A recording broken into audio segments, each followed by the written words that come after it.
Hola a todos, bienvenidos al segundo episodio de nuestro podcast Ingeniería de Valor que estamos haciendo por medio de la Academia de la Construcción, en donde buscamos acelerar la curva de aprendizaje de nuestros profesionales y estudiantes, acercando la experiencia con la teoría. El día de hoy nos acompaña otra vez nuestro host Javier Vera Drunauer y tenemos nuestro invitado especial, Roberto Starr, que es un ingeniero civil calculista con una experiencia extraordinaria, más de 5.000 proyectos que ha diseñado, consultado o asesorado o revisado y fue artífice importantísimo en viabilizar el proyecto Torre Maximus, el primer rascacielos del país. Así que, Javier, gracias una vez más por acompañarnos, por ser el host de este programa. Roberto, muchísimas gracias a ti por aceptarnos. Hoy, como lo dije, es optimización estructural, es el episodio número 2. Javier. Muchas gracias, Guillermo. Bueno, para mí es un honor que esté por aquí Roberto. Solamente para complementar, él es ingeniero civil de la UNAM, tiene una maestría y tiene un doctorado en la Universidad de Illinois, Urbana-Champaign, y en el año 2023 se ganó una medalla del doctor Roberto Meli de la Sociedad Mexicana de Ingeniería Sísmica. Y algo que es muy importante, es un profesor que tiene mucha experiencia práctica y eso se ve muy poco. Y la experiencia es a nivel internacional, en edificios altos, como tú bien lo dijiste, no solamente como diseñador, consultor, sino como revisor. Entonces, estamos con la crema innata en este tema y justamente, pues, muchas gracias, Roberto, desde un saludo del Ecuador hacia México. Esta es una conversación básicamente sobre el tema del diseño estructural y cómo podemos optimizar las estructuras sin penalizar la seguridad y siempre enfocado hacia la ingeniería de valor. Correcto, pues muchas gracias, Guillermo, gracias Javier por esta oportunidad y poder expresar pues varias ideas que me puedo sentir orgulloso que pues he desarrollado.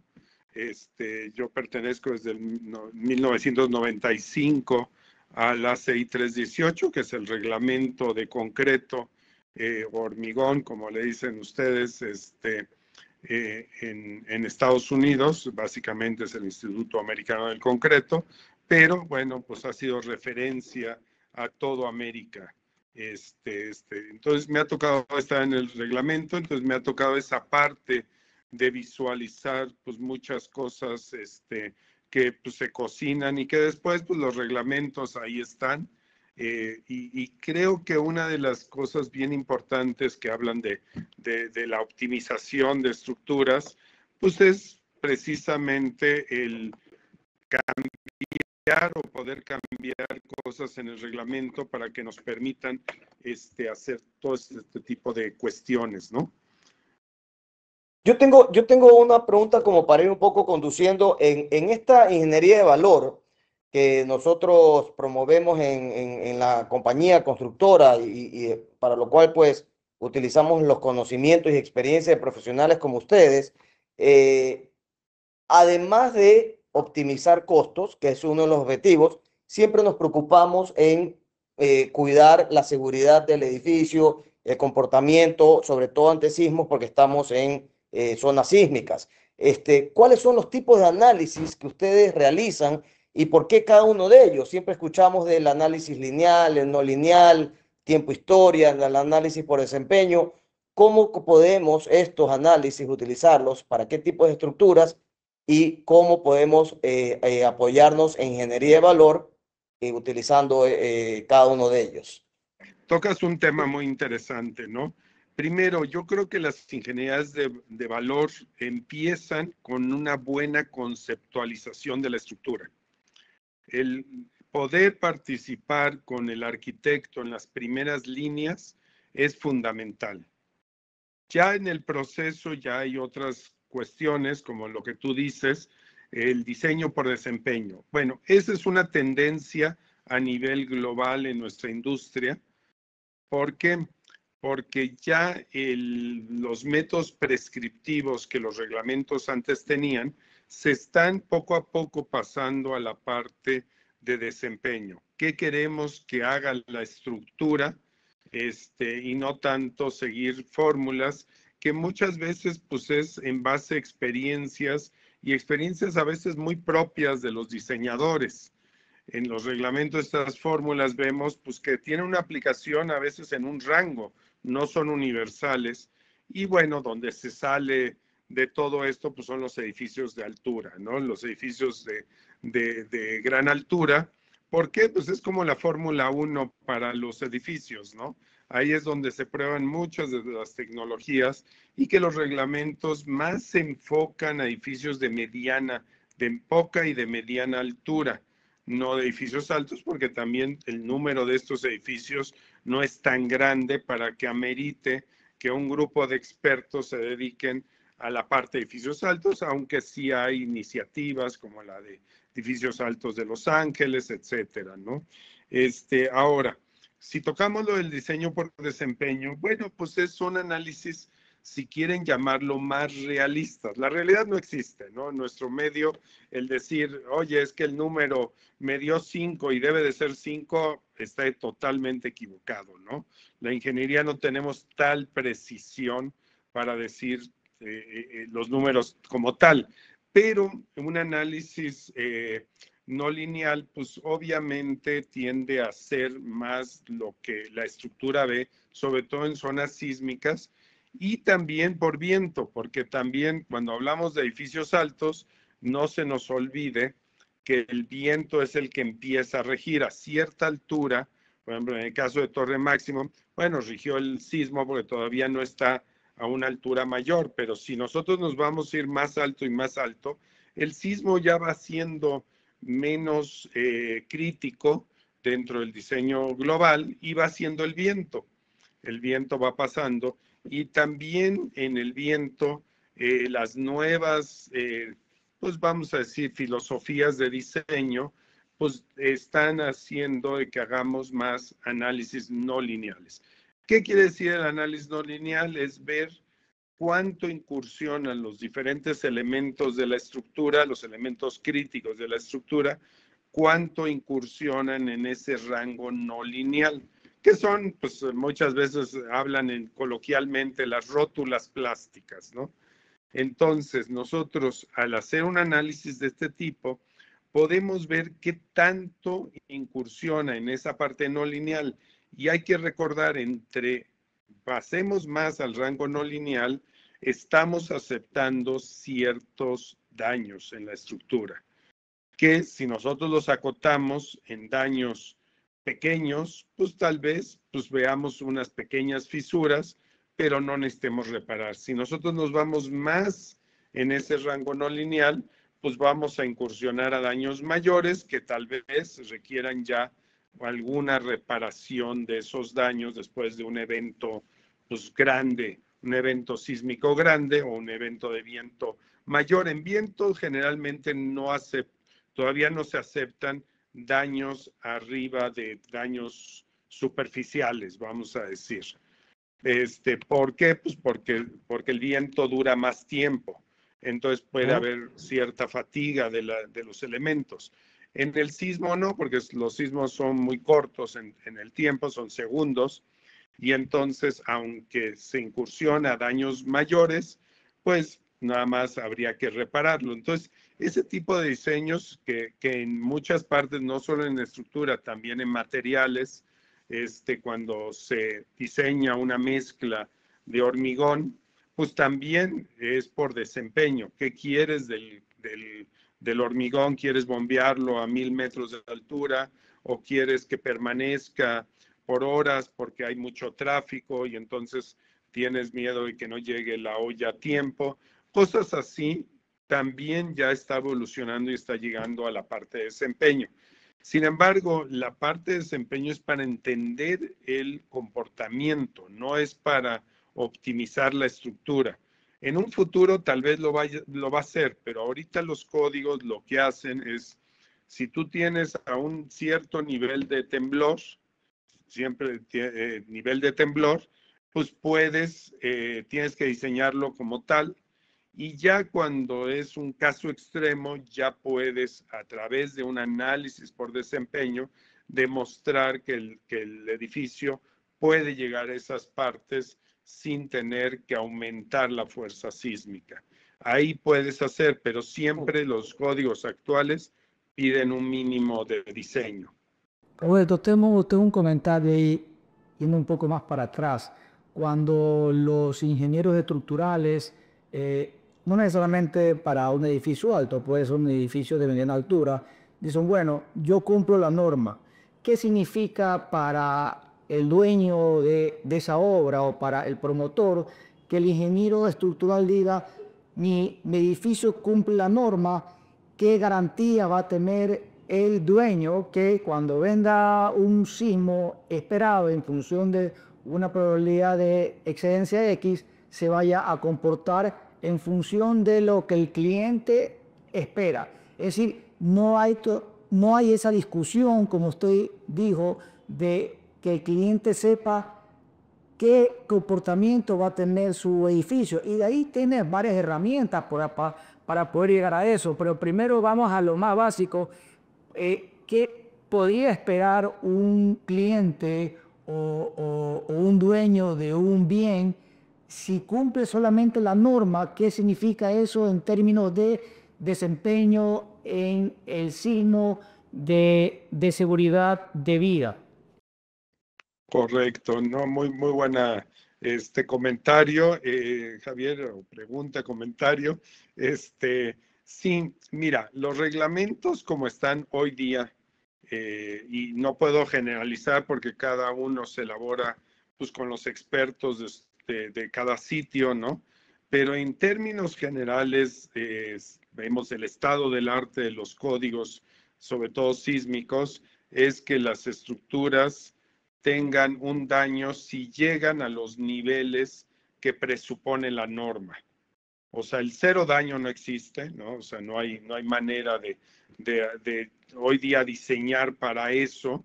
Sería muy caro, a menos que fuera una estructura muy definida. Por ejemplo, una nucleoeléctrica o hasta un hospital, ¿no?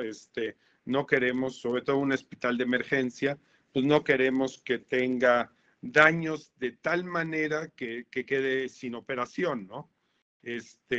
Entonces, dicho esto, los edificios, si no hablamos de estos que podemos hablar posteriormente, pero de estos estructuras esenciales que le puedo yo llamar, un edificio normal va a tener daños si llega a los niveles que el reglamento presupone. Ahora, esos daños pueden ser reparables, pueden no ser reparables, porque hay códigos que asumen nada más es prevenir el colapso. Aún en eso, los reglamentos en Chile fue un ejemplo. En Chile, en su reglamento, así que los colegas, los ingenieros, pusieron que no podía colapsar. Y entonces cuando colapsaron los edificios en el 2000, en el temblor de 2010, pues estaban en problemas legalmente, ¿no? Porque lo pusieron en el código. En el código no deben de poner eso, porque, pues, digo, tenemos que evitar, pero también no sabemos la fuerza sísmica hasta dónde va a llegar. Hay una incertidumbre grande en la amenaza, claro, claro. Una pregunta. Ahora, una pregunta, cuando hablan de los sismos para los cuales se calcula, siempre los escucho hablar del de 47, del de 485, 475 475 y 2500. y el de 2500. Exactamente, ¿qué es lo que se analiza ahí? Bueno. ¿La probabilidad o la fuerza en la que va a venir el sismo? No, es la probabilidad y les voy a decir, digo, la verdad es que lo han traducido a esos años, desde mi punto de vista, malamente, porque si a mí me dicen, oye, voy a tener un sismo de 2500 años, pues me voy a dormir tranquilo, ¿no? 2500 años no lo voy a ver. No, el 2500 es el 2% En 50 de años. excedencia en 50 años. En 50 años ajá. es la vida útil universal. Si a mí no me dicen de cuánto es la vida útil de un diseño o de cierta estructura, tómelo, son 50 años. O sea, todos los cálculos y todo se basan en una vida útil de 50 años. Sabemos que hay obras de más de 100 años, ¿no? Y ahí están, no quiere decir que se caiga, pero en los vida útil de 50 años hay un 2% de probabilidad de que exceda ese sismo o que ocurra ese sismo en la vida de los 50 años. Y los 475... Y es un sismo de mucha fuerza, debo suponer, de ¿no? mucha fuerza. Por eso digo, es una 2% de probabilidad. O sea, debe de ser mucho más fuerza, ¿no? Sí, Ahora, perdón. es importante aclarar, cuando tú hablas de 2% de probabilidad de excedencia, no hablas de un sismo específico, porque tú lo que haces es ver un nivel de aceleraciones espectrales en este caso, que puede venir de cualquier combinación de sismos. Ya, Claro, en pero no función, solo son las, perdón, Javier, no es solo las aceleraciones, es el sismo en general. Hay que tomarlo como tal porque al final se diseña por desplazamientos, ¿no? O por velocidad y no por aceleración. Pero cuando la normativa se basa en espectros de peligros uniformes, que no necesariamente es un sismo, sino es la envolvente de familias de sismos que controlan esa probabilidad en diferentes periodos espectrales. Entonces, lo que tú tratas es de que cada periodo espectral, y ahí vamos a algo muy técnico que no queríamos, es finalmente tú dices un ejemplo para el 475 años de periodo de retorno, usas eso porque estás usando un modelo probabilístico de Poisson, donde al final tú dices es el 10% de probabilidad que se exceda en 50 años. ¿Pero qué se excede? No es un sismo, es cualquier cosa, velocidad, aceleración, desplazamiento, cualquier medida. Por eso es que la mejor forma de capturar la amenaza es con las tres características que tiene un movimiento sísmico: la intensidad, el contenido de frecuencias y la duración. No es lo mismo que te pegue Mike Tyson un solo golpe, que sería un pulso de una falla inversa, a que te den un flaquito, pero que te pegue 40 golpes durante 60 segundos. Es decir, sismos de subducción lejanos, pero que esos pulsos de ahí, bastante largos, genera más fatiga en la estructura. Entonces, esa caracterización de la amenaza dependerá de cómo tú vas a analizar. En realidad es la amenaza en función de lo que el ingeniero quiere representarla en tu modelo estructural. Independientemente de esas cosas que estamos muy profundos, yo creo que la gente lo que quiere realmente escuchar de Roberto es de su experiencia, Roberto, en la revisión de tantos edificios. ¿Cuál sería la regla de oro que usted le diera a los ingenieros promotores o estructurales? ¿Cuáles son los red flags que podríamos tener en función de toda su experiencia? Decir, ok, desde el comienzo usted indicaba reunirnos con los arquitectos para que la configuración estructural sea la óptima y no tengas torsión en planta, porque mucha gente dice, oye, yo cumplo la norma con el coeficiente de torsión y como cumplo la norma, aunque tenga en el primer modo un movimiento torsionante, no pasa nada. No, sí pasa. Entonces, ¿cuáles son sus recomendaciones en función de su experiencia en diferentes países que podría dar para que el promotor o el constructor invierta desde el comienzo en estos análisis preliminares para una configuración estructural más óptima? Sí, como yo les digo, es primero conceptualizarlo correctamente, analizarlo correctamente. El modelo es fundamental. Sobre todo si hablamos, nosotros tenemos que reconocer que el hormigón es el material del futuro. Ya las estructuras metálicas van a desaparecer. O sea, las ponemos en algunas partes, por ejemplo, naves industriales, o sea, ciertas obras que bueno, todavía no se pueden sustituir por el hormigón, pero el hormigón va a ser el material. Ahora, el hormigón tiene una ventaja, que hay que entenderla. Hay que entender el hormigón, cómo funciona y todo. Entonces, Cuando uno diseña, como dice por el librito, ¿no?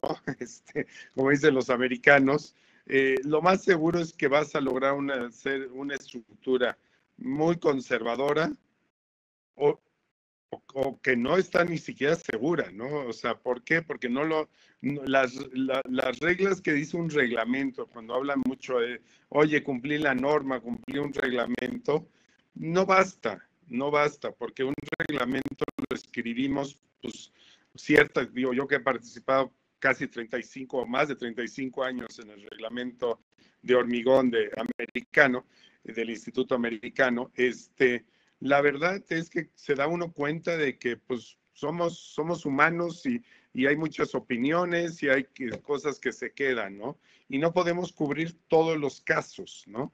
Hay veces dicen, es que en el desierto, ¿cómo le van a hacer para diseñar? Bueno, pues no diseñes en el desierto, ¿no? O sea, o llévate ahí ciertas computadoras o lo que sea, ¿no? Pero al final, pues no existe eso, ¿no? Entonces, yo digo, para hacer un diseño óptimo tenemos que conceptualizarlo bien, modelarlo correctamente, entender el material y después hacer una revisión de esos diseños. A mí me ha tocado ya últimamente, los desarrolladores son los que me llaman.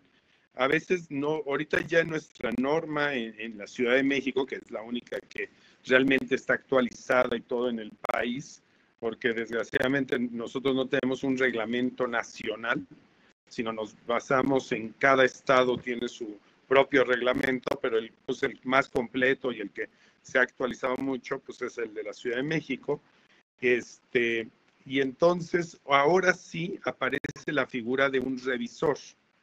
Sin embargo, yo llevo más de 30 años revisando edificios y asesorando edificios, porque el desarrollador lo pide y lo valora mucho por los grandes. La mayoría de los casos que yo estoy involucrado, que ya son miles, pues realmente hemos optimizado la estructura, en la mayoría. Pero en algunos casos hemos hecho que el comportamiento de la estructura sea mejor, que a veces es evitar daños, que eso tiene un costo, ¿no? Al final, como Eso es decía parte Guillermo, no de es la ingeniería de nada valor. más, exacto, no es solo abaratar, ¿no? Abaratar, pues Ah. hay un caso muy sonado en Medellín, en Colombia, que se cayó un edificio por estarlo abaratando hasta que Y se vino solamente por la abajo. carga vertical, nada más. Solo Claro. fue por la carga vertical, pues porque según esto se ahorraban y se ahorraban. Eso es diabólico, como le digo yo, ¿no? O sea, tenemos que tener cuidado en cómo se hacen estas ingenierías de valor. Yo cada vez que un cliente me dice, oye, ¿puedes revisar esta ingeniería de valor? Y me pongo a temblar, le digo, a ver, ¿quién la hizo? ¿Cómo la hicieron? Y cuando lo empiezo a revisar, muchas veces dejan inseguro al edificio.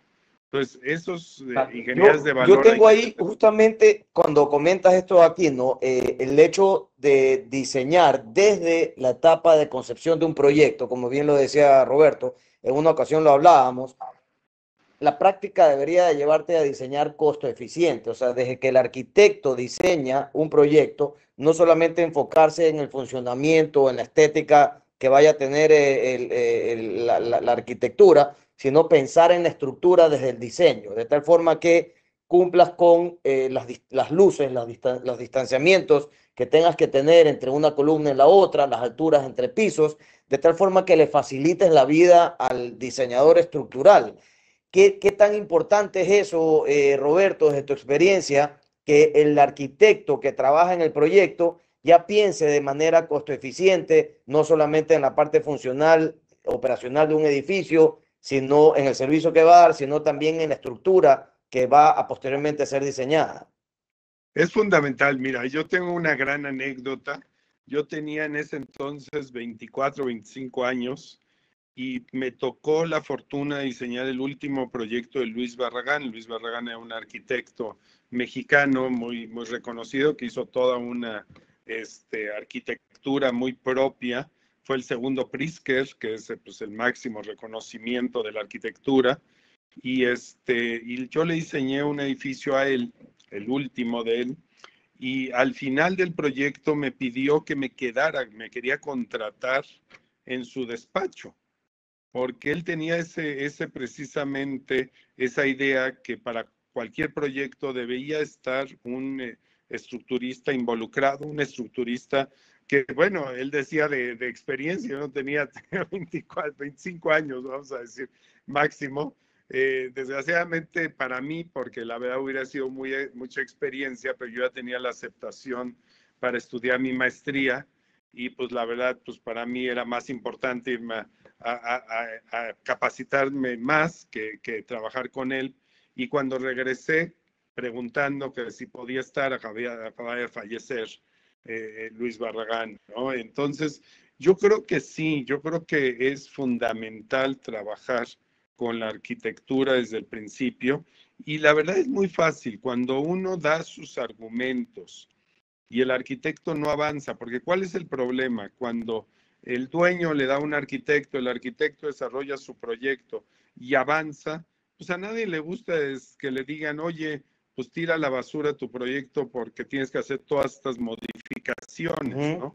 Pero si es al principio, son muy bien aceptadas y la verdad los grandes ahorros yo siempre he visto que están ahí. Ya lo demás... Comienzan desde ahí, ¿verdad? Claro, y lo demás ya es dar el seguimiento de esa concepción. Entonces, cuando tú ya haces todo ese seguimiento de la concepción, ahora, alguien me dice, cuando varios de mis clientes o desarrolladores dicen, es que voy a hacer un concurso de revisor, le digo, ¿sabes qué? Estás mal. No puedes concursar a un revisor es de tu máxima confianza, ¿no? No puedes decir, es como los doctores, ¿no? Oye, no me voy a ir al médico más barato, ¿no? Me voy al mejor médico, porque está mi vida. Aquí igual, ¿no? O sea, es mi inversión, es mi patrimonio, es mi nombre, es muchas cosas involucradas. Entonces, un buen desarrollador realmente aprecia, pero tiene que contratar a una persona con, ahí sí, amplia experiencia, ¿no? Amplia experiencia. Roberto, quiero hacer un comentario real. Sobre una conversación que tuve, me acuerdo, en el año 2018, en un congreso en Chile, ¿no? Y indicaba a los chilenos, pues bueno, cuando tú ves que tu demanda espectral del espectro de un sismo es superior a la meseta de la norma y el edificio está ahí, no ha tenido daños, entonces te dice, bueno, ¿a dónde estamos nosotros sobredimensionando, no? Porque se comportó muy bien el edificio y este es el sismo de diseño de 475, debería tener mucho daño, pero no lo tiene. Entonces, al final del día, lo que yo conversaba con estos ingenieros de estructural chilenos es que muchas de las cosas es el comportamiento de la estructura en sí, ¿no? ¿Verdad? Porque estos factores de reducción de respuesta inelática, etcétera, etcétera, son simplificaciones que ponemos los ingenieros, pero el comportamiento estructural, la redundancia, ¿verdad? En las estructuras, no tener este tipo de torsiones, etcétera, y sobre todo algo que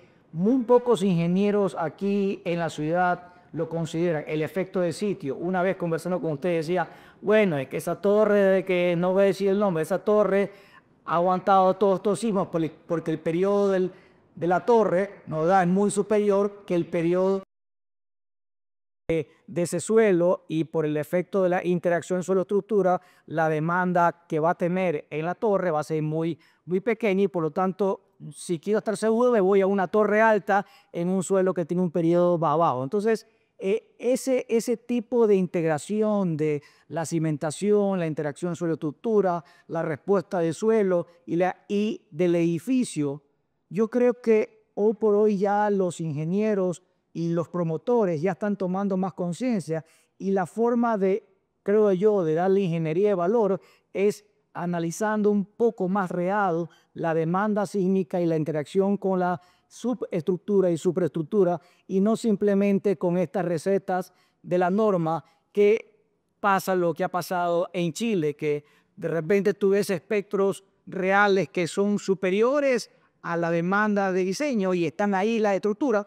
Bueno, porque no solamente eso, sino es un tema de redundancia, de comportamiento, detallamiento, no grado de utilidad, etcétera, etcétera, que eso hace esta ingeniería de valor. ¿Cuál es su comentario, Roberto? Sabes que yo justamente, eso era lo que les iba a preguntar en este rato, me sacaste la pregunta, la hiciste mucho mejor de lo que yo le iba a hacer. ¿Cuál es la interacción que tiene que haber en este análisis de estudio de sitio, interacción suelo, piloto, estructura con el edificio? Creo que, o sea, tú me leíste la mente. Esa era la siguiente pregunta mía. Bueno, por Bueno, eso eso es muy interesante y les voy a dar varias reflexiones que a nivel mundial han sido muy, muy únicas. Es esto, cuando el suelo es blando, esa interacción suelo-estructura es muy importante. ¿Y por qué lo sé? Debido a muchas cuestiones de la vida, tengo la fortuna de tener instrumentados sísmicamente 4 edificios en México. 3 son básicamente la Ciudad de México, bueno, 2 son exactamente la Ciudad de México, uno es en el Estado de México y el otro en Puebla. ¿Qué ha pasado? Que lo que es el Estado de México y el de Puebla son zonas, suelos firmes, y lo que es en la Ciudad de México, uno es en la zona del lago prácticamente, está en el borde de transición lago y otro está en transición. Y los 4, pues tengo los registros, cada vez que tiembla, me llegan los datos y los tengo. Y son comportamientos muy, muy diferentes uno de otro. En el caso de la zona del lago, hay una reducción de un 40% en las fuerzas sísmicas. Y cuando hablo de fuerzas sísmicas es aceleración, velocidad y desplazamiento. O sea, 40% menos. Entonces, que eso no se toma en cuenta ni en el reglamento, ni hablan de interacción solo estructura, pero hacer un análisis de interacción de estructura es muy complejo. De hecho, yo he platicado con diseñadores de todo el mundo, o sea, gente que se jacta de ser diseñadores expertos en diseño sísmico, y me dicen, es que modelar eso y estar seguros de cómo se comporta es prácticamente imposible. Sin embargo, cuando vemos las mediciones, sí podemos ver y entender el fenómeno, cuando menos del sitio, como dicen, ¿no?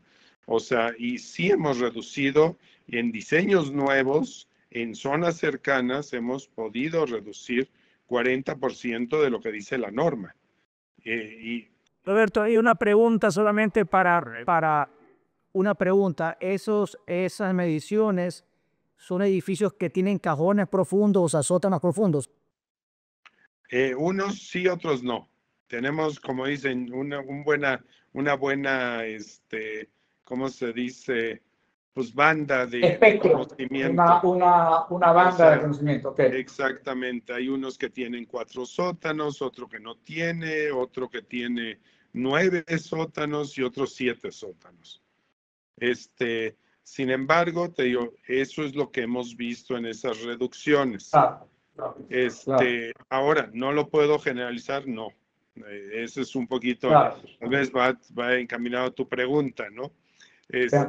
No, yo creo que hay que hacerlo, y es pues una experiencia que yo tuve, gracias a Dios, tuve la fortuna de poder desarrollar ese sistema, y a través de análisis no lineales hemos podido ver el comportamiento de la estructura, y hoy día podemos tener una certeza, la verdad, bastante buena, porque nuestro modelo matemático lo hemos podido calibrar en base a las medidas, y tenemos diferencias de menos del 5%, lo cual pues ya en forma ingeniería es prácticamente exacto.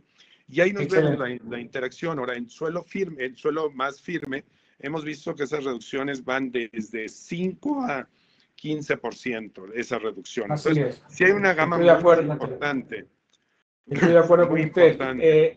Una pregunta, cuando nosotros hacemos todos estos estudios de sitio, analizamos los múltiples diseños que se puedan hacer, lo que buscamos es tratar de tener algo más de certeza. También lo hablábamos en otra ocasión.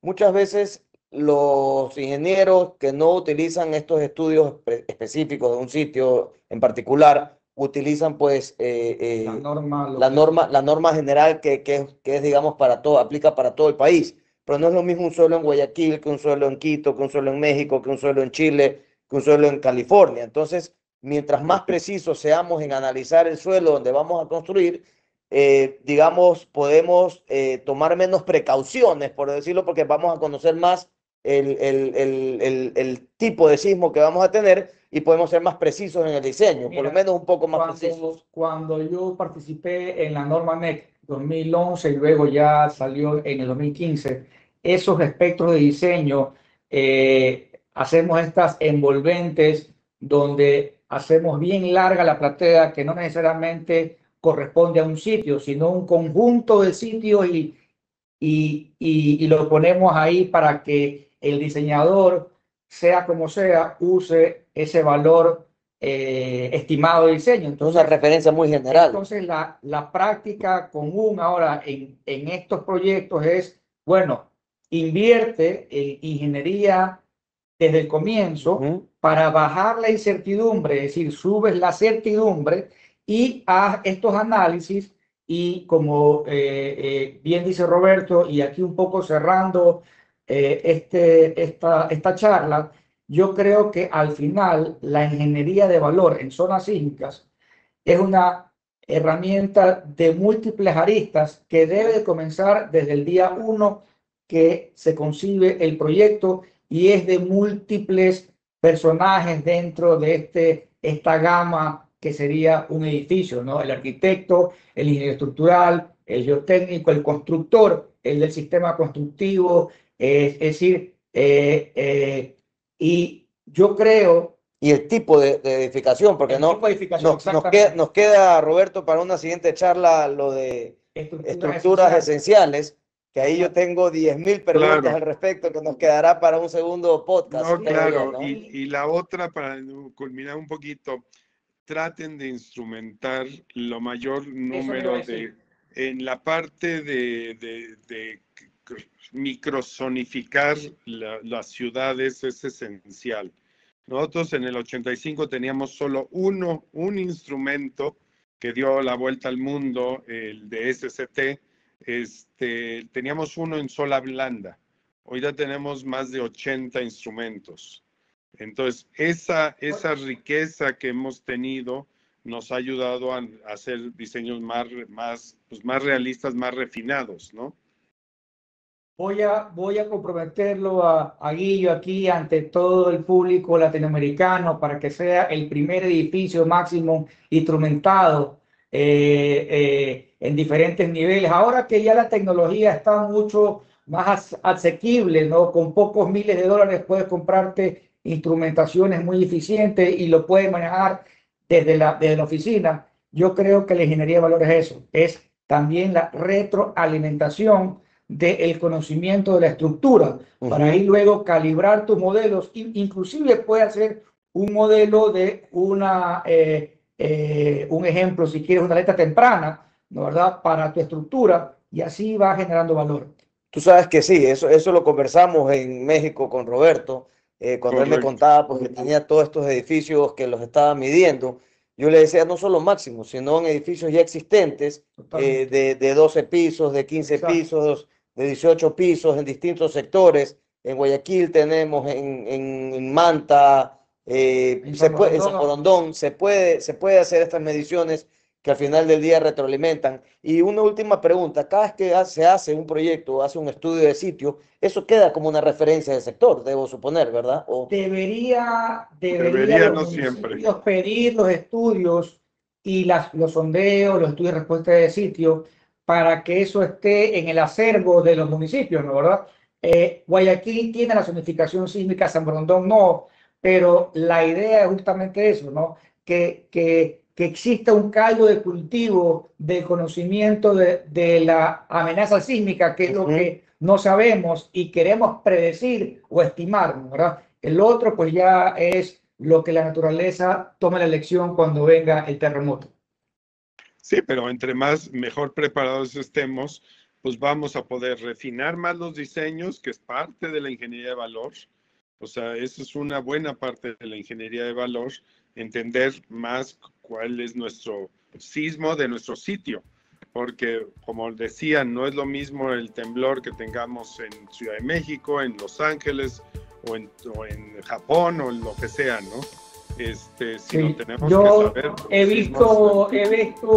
visto ingenieros que toman registros, un ejemplo, de la Ciudad de México, de la zona del lago, de sismo de subducción de 400 kilómetros de distancia, y lo multiplican por un escalar y lo dicen, este es mi sismo para Guayaquil, para este proyecto, y es una barbaridad porque yo digo, el sitio tiene una personalidad, y esa personalidad es cómo vibra el suelo y depende del contenido de frecuencia, de acción, etcétera, etcétera. Pero bueno, hay mucha tela que cortar. Roberto, muchísimas gracias por su tiempo.